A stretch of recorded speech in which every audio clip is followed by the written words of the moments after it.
तलाश न कर तू मुझे ज़मीन व आसमान की गर्दिशों में, अगर मैं तेरे दिल में नहीं हूँ तो कहीं भी नहीं हूँ। दोस्तों, मैं हूँ प्रदीप तलरेजा।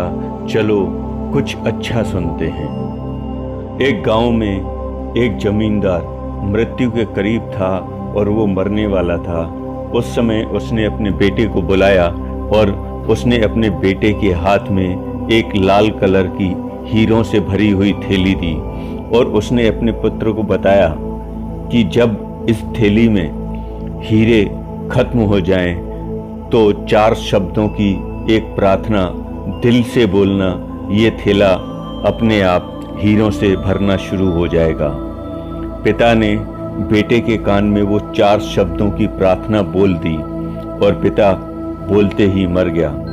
इधर बेटा अपने पिता के मरने के कुछ दिन दुखी रहा, लेकिन फिर हीरों से भरी थैली देखकर खुश हुआ और अब वो अपने हीरों को धीरे धीरे अपनी ज़रूरत के हिसाब से बेचकर अपनी ज़रूरतें पूरी करता था, अपने शौक़ पूरा करता था।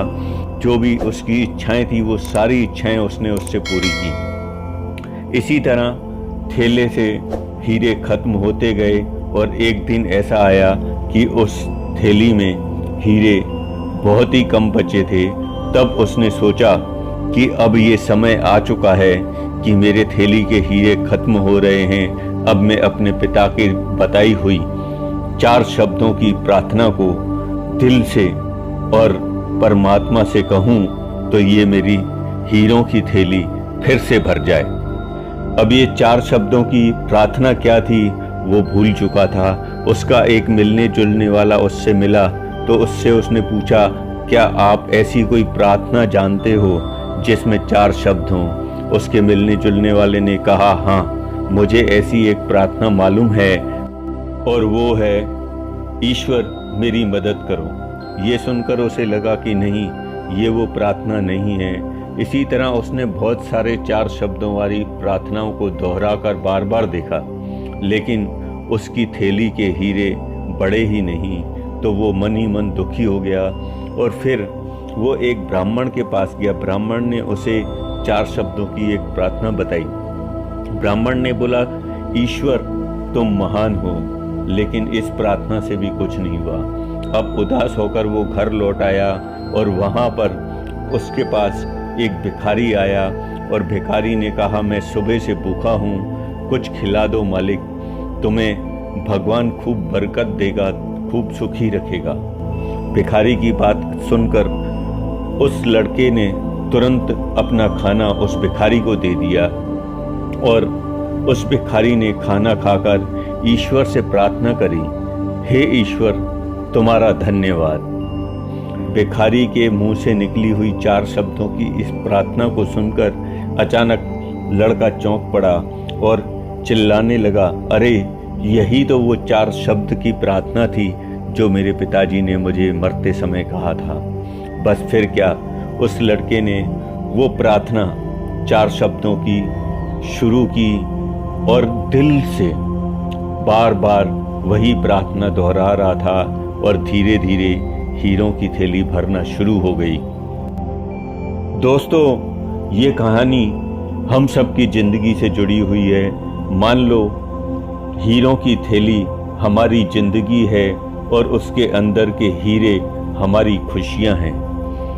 जब तक हम अपनी ज़िंदगी की शिकायत करते रहेंगे, परेशान होते रहेंगे, जब तक हमारी ज़िंदगी की थैली में खुशियों के हीरे आते ही नहीं, लेकिन जब हम सारी शिकायतें भूलकर ईश्वर को याद करते हैं, दिल से याद करते हैं, दिल से प्रार्थना करते हुए परमात्मा को दिल से धन्यवाद देते हैं, तो हमारी ज़िंदगी में खुशियों के हीरे भरने लगते हैं। याद रखना, जो इंसान हमेशा शिकायतों से भरा रहता है वो कभी खुश नहीं रह सकता, और जो इंसान जिसके पास जो है उतने में ही संतुष्ट है तो वो किसी भी हालत में ईश्वर का धन्यवाद दिल से करता रहेगा। ऐसे इंसान को आप हमेशा खुश दिखाई देंगे। दोस्तों, ये कहानी हम सबकी ज़िंदगी से जुड़ी हुई है। अब मान लो वो हीरे की थैली हमारी ज़िंदगी है और हीरे हमारी खुशियाँ हैं। जब तक हम अपनी ज़िंदगी में शिकायत करते रहेंगे, परेशान होते ही रहेंगे, जब तक हमारी ज़िंदगी के थैले में वो खुशियों के हीरे आते ही नहीं। लेकिन जब हम सारी शिकायतें भूलकर ईश्वर को दिल से याद करते हैं, दिल से प्रार्थना करते हुए परमात्मा का दिल से धन्यवाद देते हैं, तो हमारी ज़िंदगी में खुशियों के हीरे भरने लगते हैं। याद रखना, जो इंसान हमेशा शिकायतों से भरा रहता है वो कभी खुश रह ही नहीं सकता, और जो इंसान जिसके पास जो है उससे ही संतुष्ट रहता है, वो इंसान किसी भी हालात में ईश्वर को दिल से धन्यवाद करता रहेगा और हमेशा खुश रहेगा। ऐसे इंसान आपको जीवन में हमेशा खुश और सफल दिखाई देंगे, क्योंकि ऐसे लोग कभी किसी से शिकायत नहीं करते और ऐसे इंसानों की ज़िंदगी में हमेशा शांति, सुकून, खुशियाँ और तरक्की ही दिखाई देगी। आइए हम सब भी इस मार्ग पर आगे बढ़ें और परमात्मा का दिल से धन्यवाद करते हुए अपने जीवन को खुशहाल बनाएं। आप और हम सभी खुश रहें, जियो दिल से। चैनल को सब्सक्राइब करें।